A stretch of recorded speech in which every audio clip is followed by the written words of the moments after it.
আল্লাহ রাব্বুল আলামিনের হাবিব মুহাম্মদ সাল্লাল্লাহু আলাইহি ওয়াসাল্লাম দরুদ পড়েন, বলেন সাল্লাল্লাহু আলাইহি ওয়াসাল্লাম। তিনি বলছেন যে আল্লাহর এমন কিছু বান্দা আছে যারা জান্নাতে প্রবেশ করবে, যাদের অন্তরটা হবে পাখির মতো নরম। কার মতো?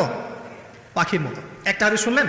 2 নম্বর হাদিস, আল্লাহর রাসূল সাল্লাল্লাহু আলাইহি ওয়াসাল্লাম বলছেন, শহীদদের আত্মা যখন আল্লাহর কাছে পৌঁছায়, আল্লাহ রাব্বুল আলামিন সেই আত্মাগুলোকে সবুজ রঙের কিছু পাখির মধ্যে প্রদান করেন এবং সেই পাখিগুলো আরশের নিচে লণ্ঠন আছে, এখানে বসে থাকে এবং তারা জান্নাতের যে কোনো জায়গায় যায়, ঘুরে খাবার খায়, আবার ফিরে আসে।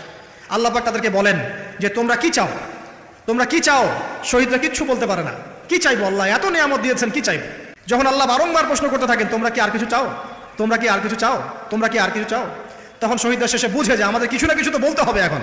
তখন তারা বলে, হে আল্লাহ, আমরা আরো একবার পৃথিবীতে যেতে চাই এবং তোমার পথে জীবন দিয়ে আবার ফিরে আসতে চাই।